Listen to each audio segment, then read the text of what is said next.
Right, morning, folks. It's a fairly dreary May Day bank holiday, and originally I didn't have a point to doing this video, but as I've been working through some stuff and trying to do a recording, a couple of thoughts have popped into my head, so we'll just go through them. Before we do that, though, I have, after last video, bought a bag.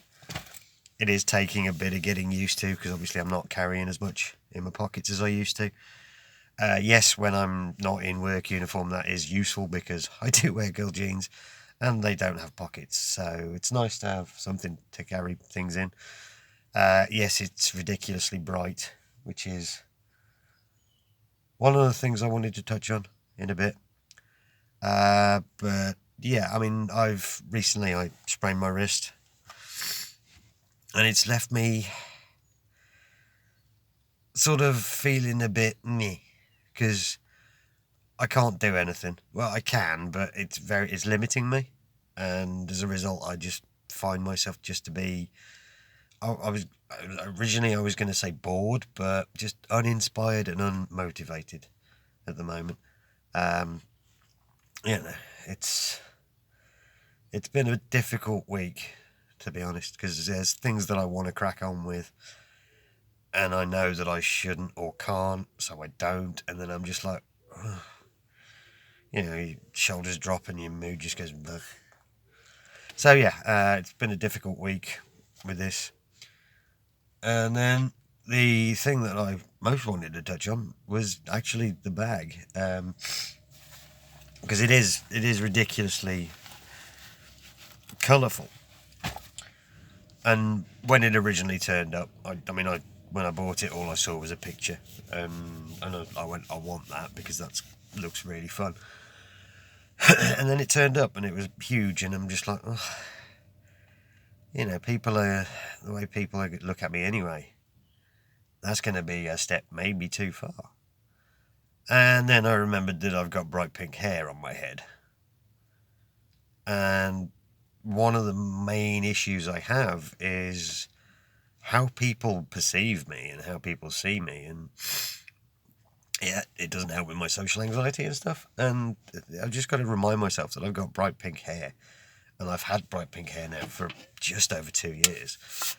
So when it comes to what I want to wear, how I want to present and stuff, I really, really shouldn't give a damn because people have got their own ideas and that's up to them. So, I mean, it's something I'm still working through because, and again, with the social anxiety and stuff like that, it's a lot to take in. But then at the end of the day, I have to remind myself I've had bright pink hair for 2 years. And we did a fundraising weekend, I think it was last weekend. I wore a bright pink suit. It was almost the same colour as my hair. And it's one of those ones. I mean, I've been out in what you'd call girl clothes before now, a couple of times. Full skirt and wig and stuff like that. And it's just taking that step. I mean, when I first showed myself dressed like that, I was shitting bricks. But I just need to get over that initial fear, and I know that at the end of the day, people either don't care or they are ridiculously supportive, and I just need to remind myself of that. I mean, I'm still trying to find my style, for lack of a better phrase. I mean, 4 or 5 days a week I'm in work uniform, so I haven't really, and that's always been the case with the various jobs I've had over the years. So in terms of personal style, it's always been jeans, t-shirt, hoodie. And even when I came out as trans, it still was jeans, t-shirt and hoodie, but it was women's jeans, t-shirt and hoodie rather than boy jeans, t-shirt and hoodie. So it's like, I need to find it's a mixture of what I'm comfortable with and what actually works on me, because there are so many clothes out there, And that's the other thing. I mean, clothes, yes, they might be from the girls section or the boys section, however you want to term it. But at the end of the day, it doesn't matter. I think famously Eddie Izzard said that, you know, he doesn't wear women's dresses, he wears his dresses because he pays for them. You know, well, it's she now, but at the time, Eddie made that statement. That was the whole point of it. It was like, you wear women's dresses, and like they're my dresses. And I think that's where I need to get my mind to. And I apologise for misgendering Eddie.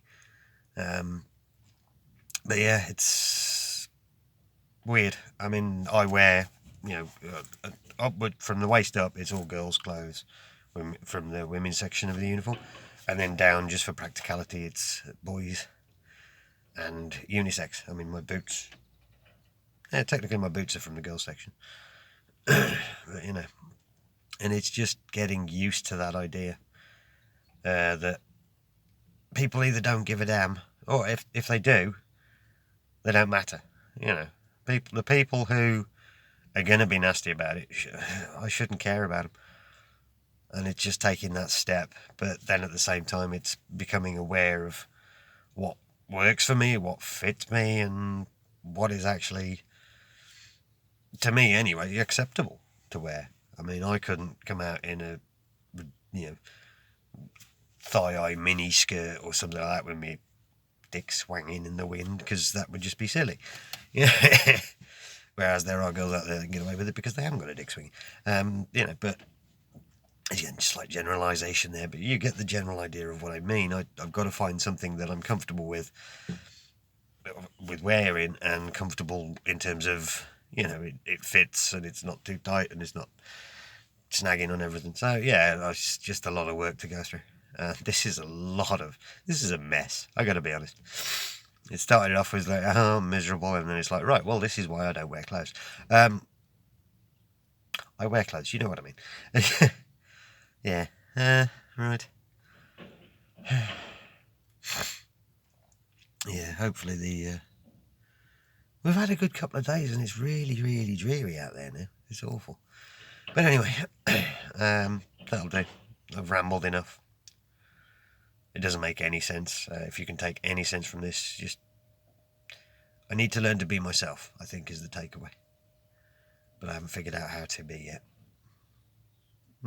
Alright, that'll do. See you later.